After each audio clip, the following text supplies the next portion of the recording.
Selamat pagi adik-adik sekalian, mengucap syukur kalau pada hari ini kita masih diberikan sekali lagi satu kesempatan ya untuk kita beribadah, menyembah Tuhan dan memuji Tuhan.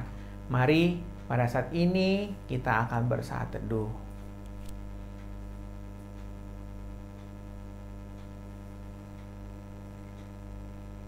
Amin. Sungguh satu hal yang kita rindukan ketika kita bisa bersama-sama dengan Tuhan, memuji dan menyembah nama Tuhan. Satu hal yang kurindukan, biarlah ini menjadi satu pujian, sangku ungkapan syukur kita kepada Tuhan. Sungguh Tuhan, Kau adalah Allah yang begitu besar. Kami menanti selalu berada di hadirat-Mu. Satu hal yang kurindukan, ya Tuhan, selalu berada di dekat-Mu dengan segenap hati, dengan segenap jiwa, ku menanti di hadirat-Mu. Satu hal yang kurindukan, ya Tuhan, selalu berada di dekat-Mu dengan segenap hati, dengan segenap jiwa, ku menanti di hadirat-Mu. Lebih dalam lagi ku rindu Kau Tuhan, lebih dari segala yang ada. Lebih dalam lagi ku cinta Kau Yesus, ku mengasihi-Mu.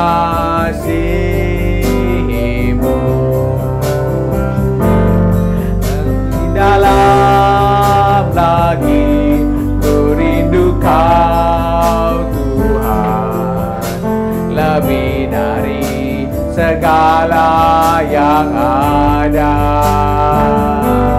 Lebih dalam lagi ku rindu Kau Yesus, ku mengasihi-Mu.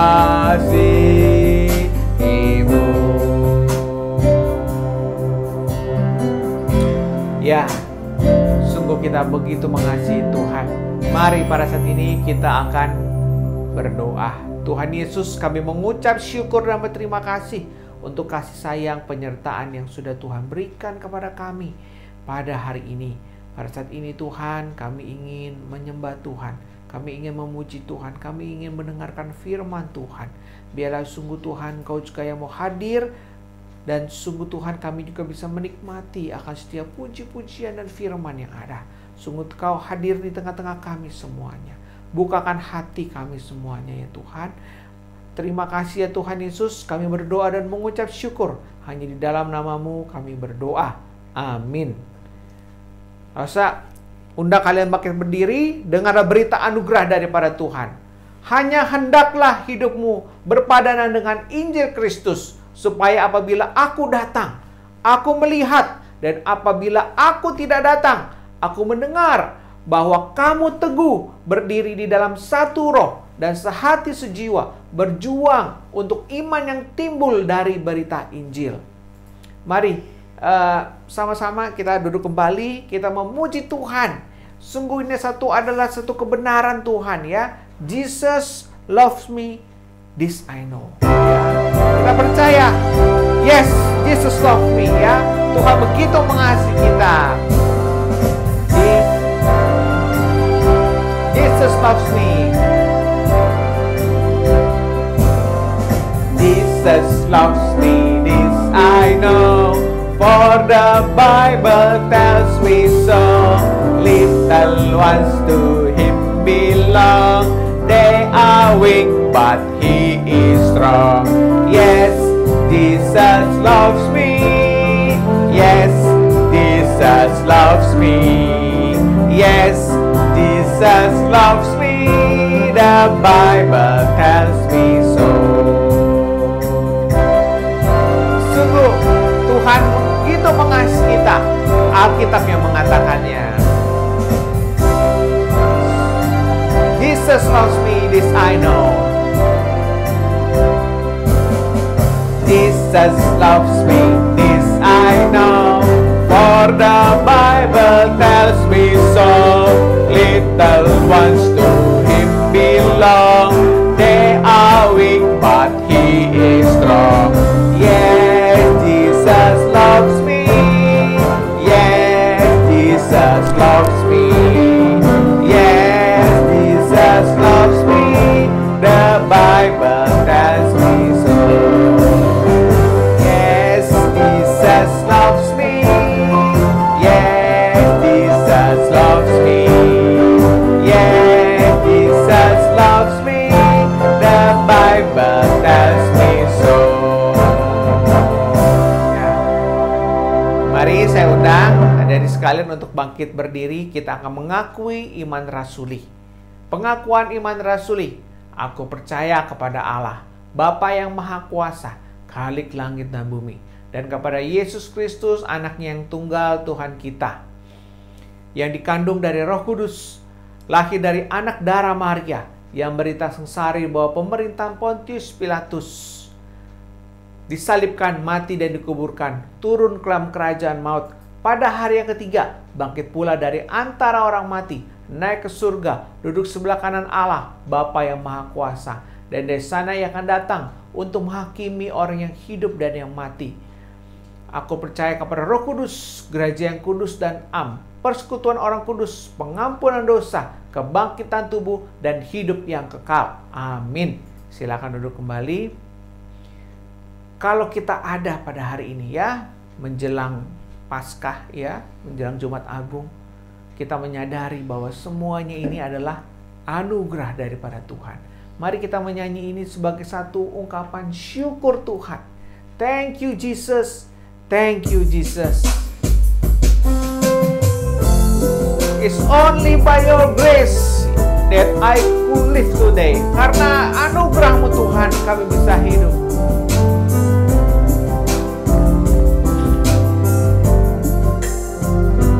I am here because of your grace. I am here because of your love, Lord Jesus. I am so thankful for your grace abounds to me. Thank you, Jesus. Jesus, Jesus, thank you, Jesus. It's only by your grace that I could live today. Forever I will praise your name. I am here because of your grace. I am here because of your love, Lord Jesus. I am so thankful for your grace abounds to me. Thank you, Jesus, Jesus, Jesus. Thank you, Jesus. It's only by your grace that I could live today. Forever I will praise your name. Thank you, Jesus, Jesus, Jesus. Thank you, Jesus. It's only by your grace that I could live today. Forever I will praise your name.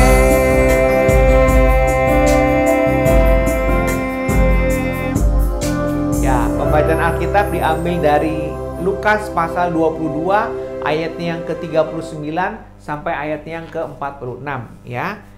Dibuka Alkitabnya dari kitab Lukas pasal 22 ayat 39 sampai ayat yang ke-46. Kita akan membaca bersama-sama di Taman Getsemani. Lalu pergilah Yesus keluar kota, dan sebagaimana biasa ia menuju Bukit Zaitun. Murid-muridnya juga mengikuti dia. Setelah tiba di tempat itu, ia berkata kepada mereka, "Berdoalah supaya kamu jangan jatuh ke dalam pencobaan." Kemudian ia menjauhkan diri dari mereka, kira-kira seperlempar batu jaraknya. Lalu ia berlutut dan berdoa, katanya, "Ya Bapakku, jikalau engkau mau, ambillah cawan ini daripadaku. Tetapi bukanlah kehendakku, melainkan kehendak-Mu lah yang terjadi." Maka seorang malaikat dari langit menampakkan diri kepadanya untuk memberikan kekuatan kepadanya. Ia sangat ketakutan dan makin sungguh-sungguh berdoa. Peluhnya menjadi seperti titik-titik darah yang bertetesan ke tanah. Lalu ia bangkit dari doanya dan kembali kepada murid-muridnya. Tetapi ia mendapati mereka sedang tidur karena duka cita. Katanya kepada mereka, "Mengapa kamu tidur? Bangunlah dan berdoalah supaya kamu jangan jatuh ke dalam pencobaan." Ya. Sekian pembacaan firman Tuhan. Pada saat ini kita akan memasuki persembahan ya. Sambil kita memasuki persembahan, kita menyanyikan lagu ini ya. Allah itu baik ya. Biarlah lagu ini mengingatkan kita sekali lagi ya. Sungguh kasih setia Tuhan tidak pernah berubah ya. Allah itu baik buat kita.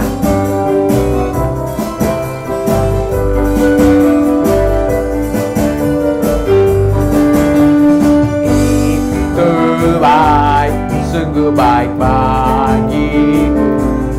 Ditunjukkannya kasih setianya. Dia menyediakan yang ku perlukan, menyatakan kebaikan, menyatakan kebaikan, menyatakan kebaikannya padaku.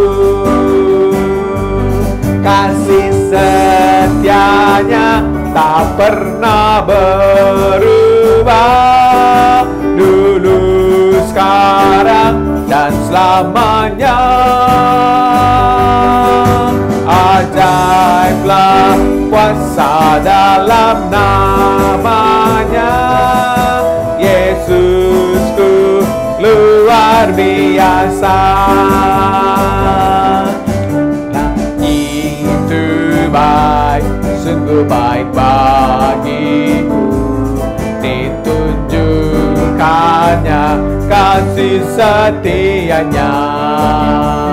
Dia menyediakan yang ku perlukan, menyatakan kebaikan, menyatakan kebaikan, menyatakan kebaikannya padaku. Kasih setianya, kasih setianya tak pernah berubah, dulu, sekarang, dan selamanya. Ajaiblah kuasa dalam namanya. Yesusku luar biasa. Ya, Yesusku sungguh luar biasa. Mari pada saat ini, sebelum memasuki firman Tuhan yang dibawakan oleh Laus Sekori, kita akan menyanyikan sebuah lagu, Yesuslah penolongku ya. Biarlah ini menjadi satu pengingatan kita ya. Kaulah alasan di dalam hidupku Tuhan. Engkaulah yang menjadi sumber kekuatan kami, penolong kami. Kau alasan di dalam hidupku.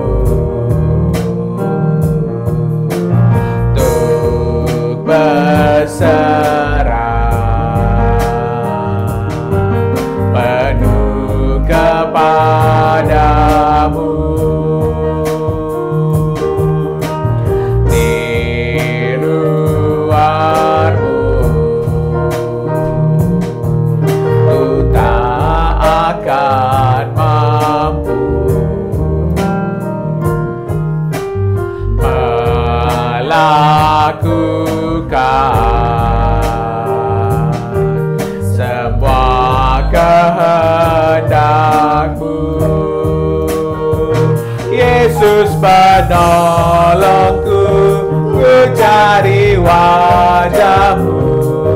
Kau yang ku perlu di setiap waktu. Tiada aku takut, sebab Kau besertaku. Karena Kau Tuhan di atas segalanya.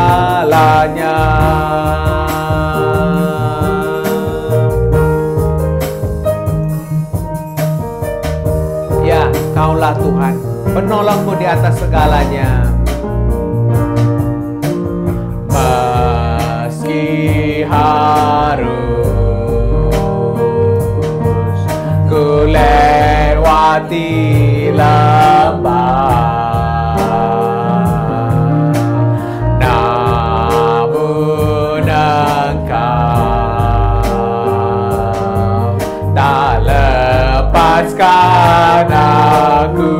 Yesus penolongku, Yesus penolongku, ku cari wajah-Mu. Kau yang ku perlu di setiap waktu. Tiada ku takut, sebab Kau besertaku. Karena Kau Tuhan di atas segalanya.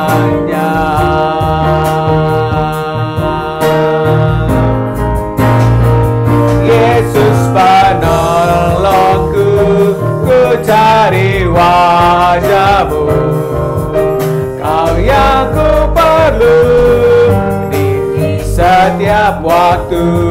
Tiada ku takut, sebab Kau besertaku. Karena Kau Tuhan di atas segalanya.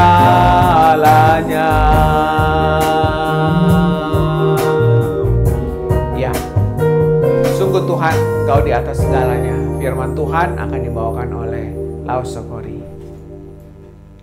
Dalam hatiku aku menyimpan janjiku, supaya aku jangan berdosa terhadap Engkau. Mazmur 119 ayat 11.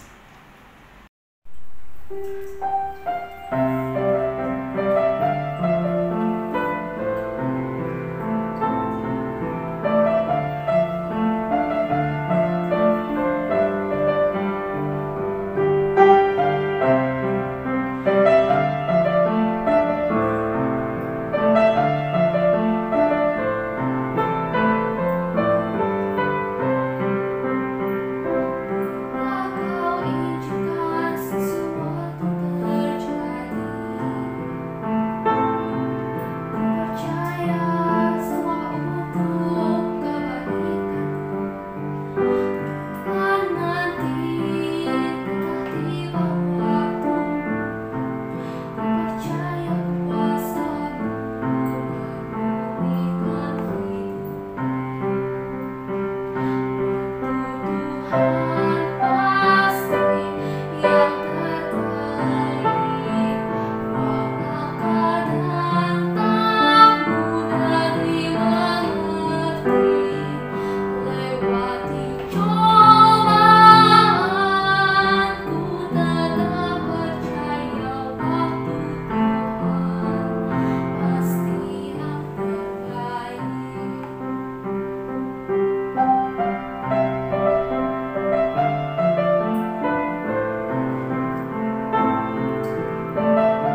Selamat pagi teman-teman. Selamat pagi teman-teman kelas 5 sampai kelas 8. Gak henti-hentinya Lausa di sini mau menyapa kalian, mendoakan kalian. Terus kalian tetap semangat ya, tetap semangat bertumbuh. Walaupun dengan segala keterbatasan ibadahnya secara online, kita sabar ya, kita harus sabar. Nanti suatu kelak nanti kita pasti akan beribadah secara tatap muka lagi. Sekarang kita memasuki land kelima. Land kelima itu apa? Sekali lagi Losa bakal ingetin, land itu adalah masa prapaskah, 40 hari sebelum Paskah. Itu hari-hari di mana kita dipersiapkan hatinya untuk kita memperingati kematian dan kebangkitan Tuhan. Sehingga ketika kita memperingati Jumat Agung dan Paskah, kita tidak memperingatinya tanpa pemahaman atau tanpa hati yang siap. Sehingga kalau misalnya memperingatinya begitu-begitu saja, ya udah jadi sekedar lewat. Tapi kita mau sama-sama mempersiapkan hati yang terbaik, pikiran terbaik, hati yang seperti apa sih? Nah, kita mau bahas di hari ini, land yang kelima, hati yang seperti apa yang kita harus persiapkan untuk memperingati kematian dan kebangkitan Tuhan. Mari kita berdoa. Bapa di sorga, terima kasih untuk pagi hari ini ada hari yang baru, nafas hidup yang baru, kesempatan yang baru. Biarlah kami menghitung hari-hari setiap hari, artinya kami menghargai setiap hari. Menghargai dan mengingat kebaikan Tuhan. Dan juga Tuhan, masa-masa ini ketika kami mengarahkan hati kami kepada Engkau ya Tuhan. Untuk kami boleh mengingat kembali, mengenang kembali apa yang telah Tuhan kerjakan 2000 sekian tahun yang lalu, yaitu ketika Tuhan menyerahkan diri untuk menjadi tebusan bagi setiap kami. Tolonglah kami, biarkan Tuhan mendapatkan hati yang terbaik dari diri kami. Pemahaman yang terbaik, hati yang terbaik. Dan juga pada saat pagi hari ini ingin mendengarkan firman-Mu, tolonglah kami Tuhan untuk kami mengerti, dan tidak hanya mengerti, tapi juga melakukannya dalam kehidupan kami. Dalam nama Yesus kami berdoa. Amin. Land kelima diambil dari Lukas 22 ayat 39 sampai 44. Kita buka dulu ya. Lukas 22 ayat 39 sampai 44. Saya akan bacakan. Itu adalah kisah yang terkenal sekali, yaitu kisah di Taman Getsemani. Lalu pergilah Yesus keluar kota, dan sebagaimana biasa ia menuju Bukit Zaitun. Murid-muridnya juga mengikuti Tuhan Yesus. Setelah tiba di tempat itu, Tuhan Yesus berkata pada para muridnya, "Berdoalah supaya kamu jangan jatuh ke dalam pencobaan." Kemudian dia menjauhkan diri dari mereka kira-kira sepelempar batu jaraknya, lalu ia berlutut dan berdoa katanya, "Ya Bapakku, jikalau engkau mau, ambillah cawan ini daripadaku. Tetapi bukanlah kehendakku, melainkan kehendak-Mu lah yang terjadi." Maka seorang malaikat dari langit menampakkan diri kepadanya untuk memberi kekuatan kepada Yesus.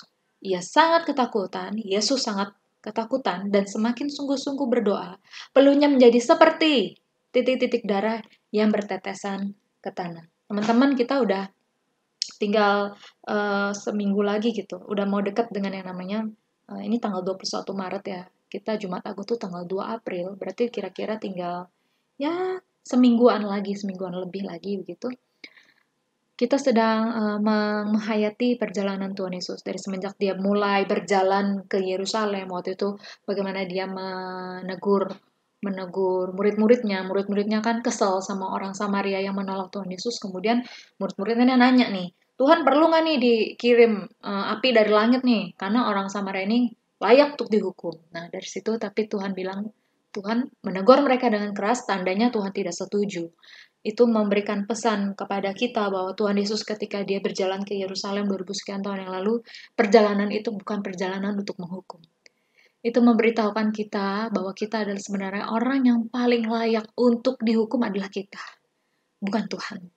Oke, kemudian ada land 2, di mana kemudian land 3, land 4. Land 4 yang terakhir adalah ketika Tuhan Yesus menegur orang Farisi ya, dan mereka yang keras hati.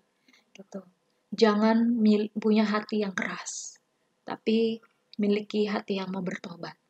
Ya, masa-masa land ini mengingatkan kita bahwa kita adalah orang-orang yang layak dihukum. Dan ini juga sekaligus mengingatkan pada kita masa-masa ini adalah masa-masa yang dimana kita masih diberi kesempatan untuk bertobat. Nanti kedatangan kembali Yesus ke dunia, dia untuk menghakimi. Kedatangan Yesus pertama kali untuk menyelamatkan, tapi kedatangan Yesus yang kembali nanti dia untuk menghakimi. Nah teman-teman, bagaimana dengan land 5? Dan 5 hari ini berbicara tentang Tuhan Yesus ketika dia pada akhirnya setelah perjamuan malam terakhir dengan murid-muridnya, seperti biasa kemudian dia pergi menuju Bukit Zaitun, kemudian di sana dia berkata kata-kata yang paling terakhir. Teman-teman, ini tuh adegan yang benar-benar detik-detik terakhir sebelum Yesus akhirnya dikhianati, diserahkan, disalibkan. Dia berkata yang terakhir kali pesan, yang terakhir kali kepada para muridnya apa? Dia berkata, berdoalah supaya kamu jangan jatuh ke dalam pencobaan. Berdoalah supaya kamu jangan jatuh ke dalam pencobaan. Ini adalah kata-kata terakhir Tuhan Yesus pada murid-murid dan itu juga berlaku kepada kita. Berdoalah supaya kamu jangan jatuh ke dalam pencobaan. Pencobaan itu apa? Pencobaan itu berbeda dari ujian ya. Kalau pencobaan itu yang ditunggu-tunggu atau dinanti-nantikan adalah kesalahan orang yang dicobai. Ya, kayak misalnya di tes gitu, ada prank, kita sering dengar prank gitu kan.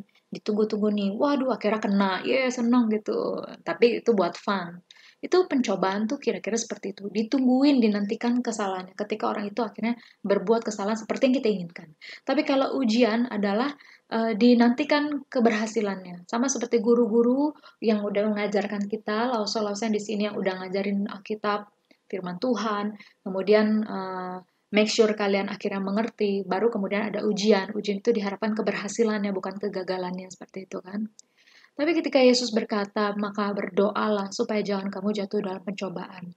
Itu adalah kata-kata terakhir Tuhan Yesus bagi murid-muridnya. Berdoalah supaya kamu jangan jatuh ke dalam dosa. Pencobaan itu kan datangnya dari si jahat.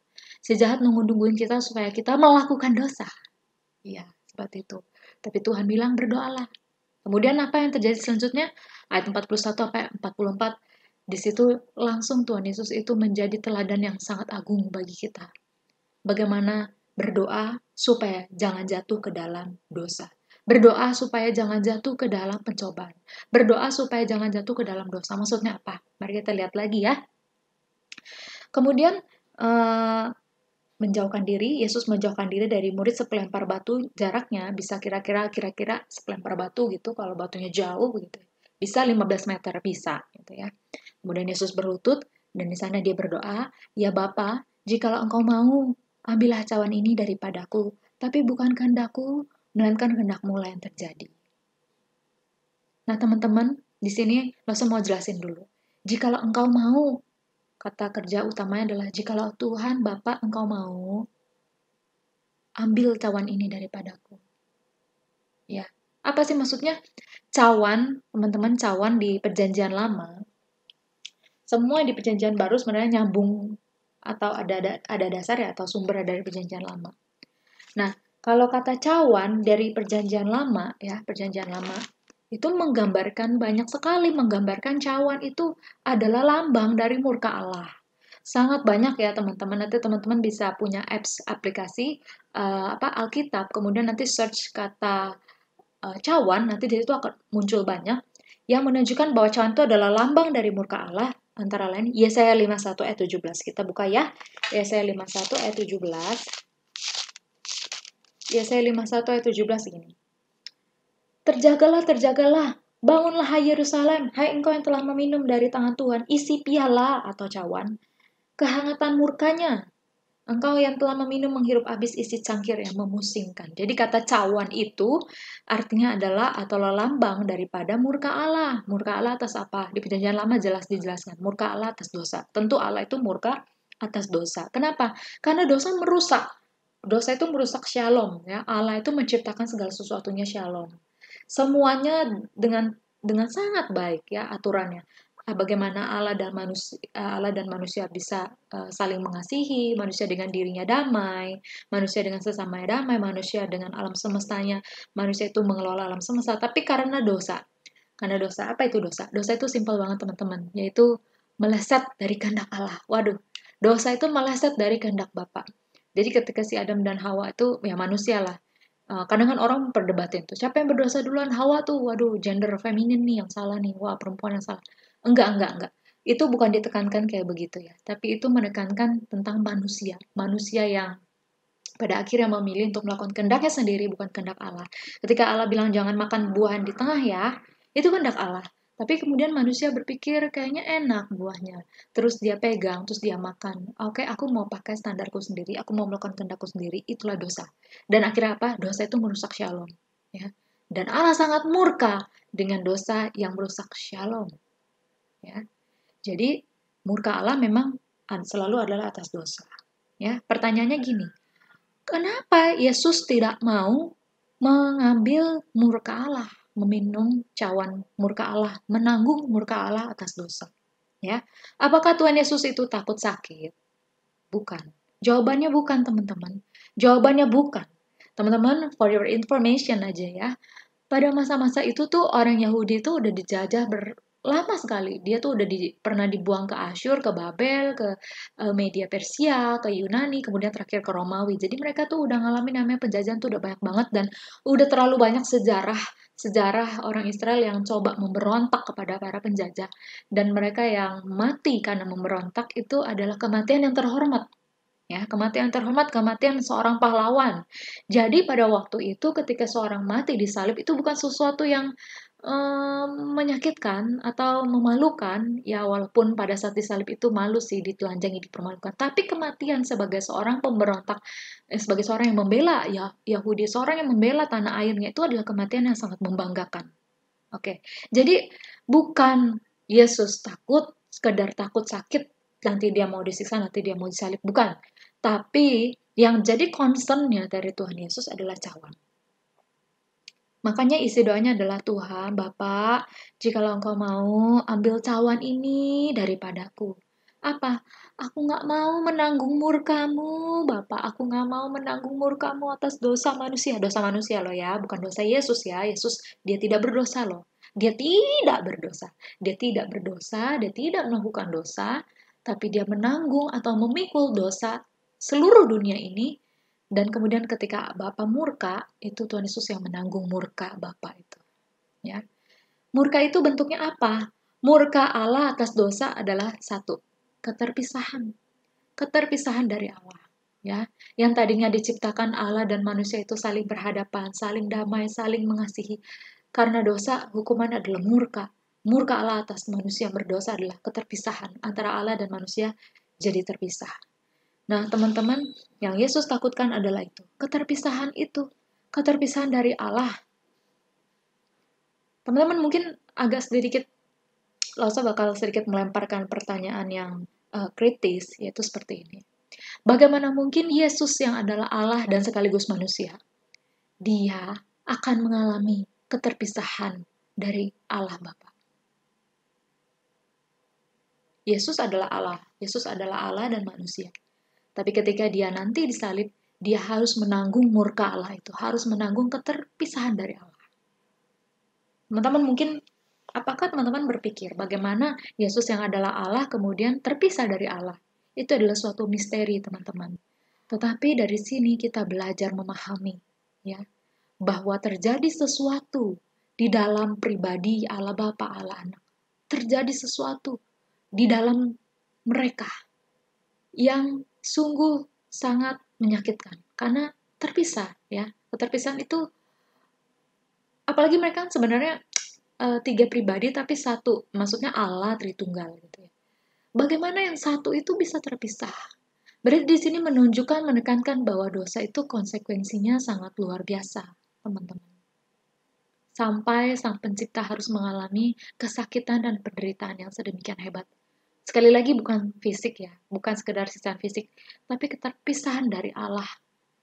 Kita nggak bisa memahaminya. Nah, kemarin di gereja kita ada pembinaan tentang teologi karya salib Yesus. Di situ ada pertanyaan, bagaimana memahami Allah, Yesus yang adalah Allah kemudian terpisah dari Allah?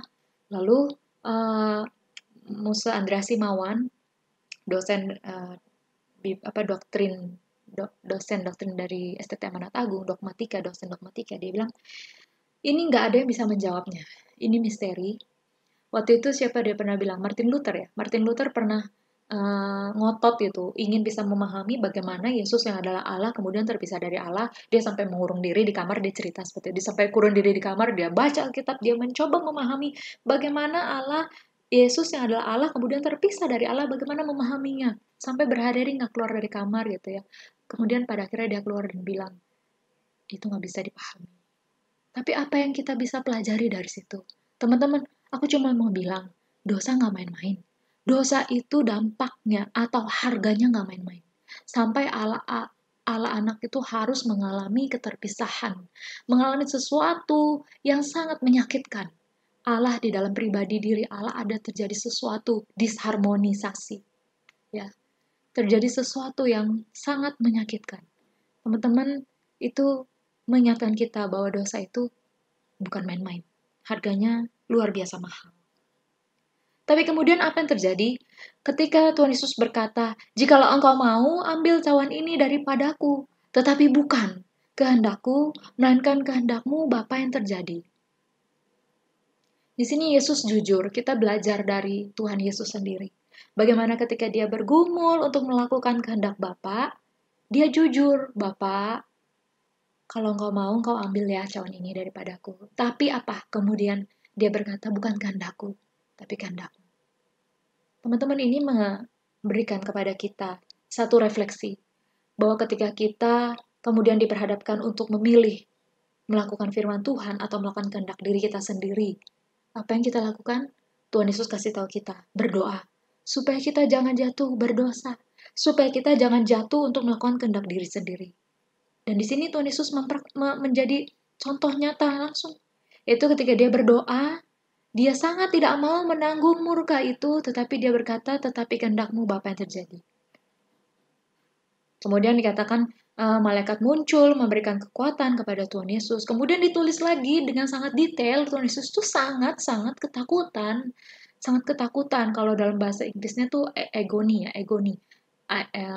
Penderitaan yang menyakitkan, sakit, nggak enak sekali. Kemudian apalagi respons Yesus di situ dikatakan ayat 44. Maka Yesus makin sungguh-sungguh untuk berdoa. Bahkan peluhnya menjadi seperti titik-titik darah yang bertetesan ke tanah. Ini menekankan Yesus itu sungguh-sungguh berdoa, dia ketakutan tapi dia berdoa. Kemudian peluhnya menjadi seperti tetes darah, memberikan gambaran pada kita betapa beratnya pergumulan untuk memilih kehendak Yesus sendiri, yaitu dia nggak mau nanggung murka Allah atas dosa manusia yang dia tanggung, atau dia melakukan kehendak Bapa, yaitu dia untuk naik ke atas salib itu dan menanggung murka Allah Bapa atas dosa-dosa kita. Teman-teman, sampai di sini Lause mau kasih gambaran sedikit. Kenapa sih? Bagaimana sih? Bagaimana mungkin yang berdosa itu manusia, tetapi yang menanggung Yesus? Simpelnya seperti ini. Ketika Presiden Jokowi dia melakukan transaksi atau kesepakatan dengan negara China untuk soal vaksin deh misalnya Presiden Jokowi atau siapapun menteri yang ditunjuk untuk menandatangani perjanjian itu atau transaksi kesepakatan itu, maka ketika orang itu tanda tangan entah Menkes, entah Presiden Jokowi, lo nggak tahu ya. Nah, maksudnya yang di atas kertasnya siapa yang tanda tangan, dia bukan tanda tangan untuk dirinya, tapi dia tanda tangan untuk seluruh rakyat Indonesia. Kira-kira seperti itu. Yesus itu menjadi manusia, maka menjadi perwakilan dari seluruh umat manusia. Seperti itu. Makanya dia bisa menanggung seluruh dosa manusia, tapi dengan catatan dia tidak berdosa. Dia menanggung, dia menggantikan posisi kita di kayu salib itu. Nah, teman-teman, di sini sangat jelas sekali doa.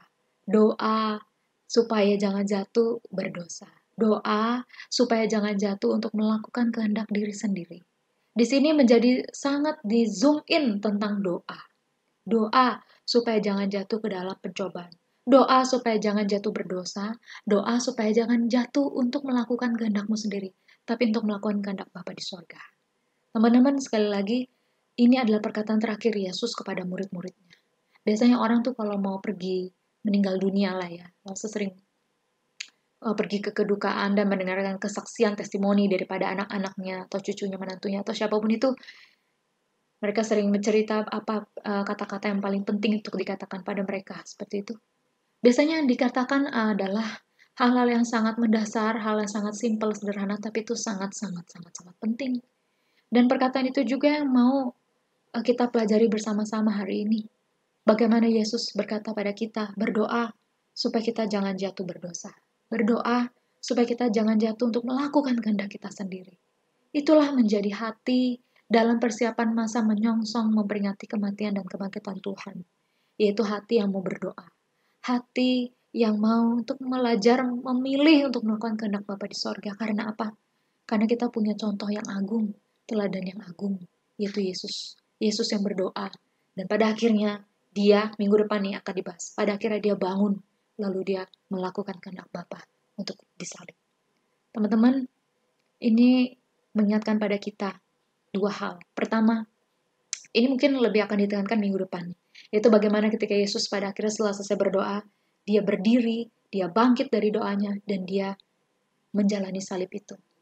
Hati kita harus penuh dengan ucapan syukur, terima kasih Tuhan, karena Engkau telah memilih untuk disalib. Tetapi ini sekaligus menjadi refleksi bagi kita.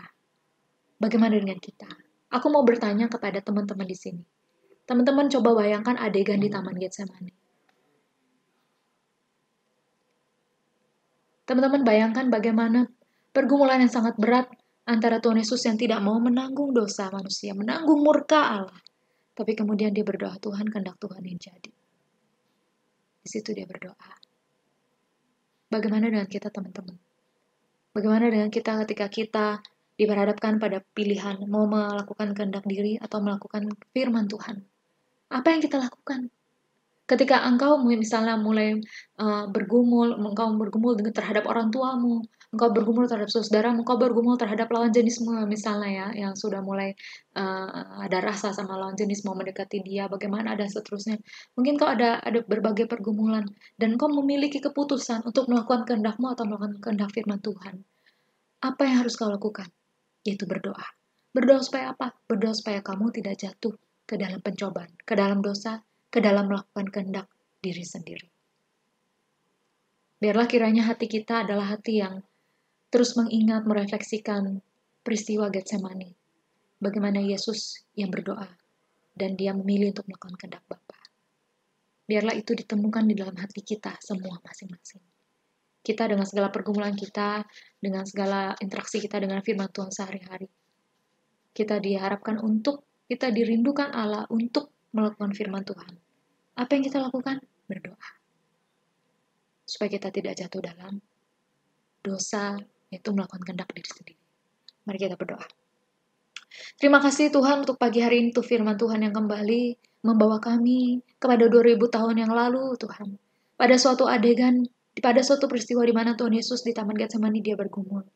Dan dia bergumul dengan begitu luar biasa, antara kehendaknya sendiri untuk tidak menanggung murka Allah, karena murka Allah ada sesuatu yang sangat menyakitkan. Tapi kemudian dia berkata, berdoa, supaya jangan jatuh berdosa, supaya jangan jatuh dalam pencobaan, supaya jangan jatuh ke dalam melakukan kehendak diri sendiri. Dan Yesus menjadi teladan yang agung bagi kami, Tuhan. Bagaimana Yesus juga berdoa, dan Lukas menggambarkan doa itu dengan sangat luar biasa, pergumulan dan doa itu dengan sangat luar biasa.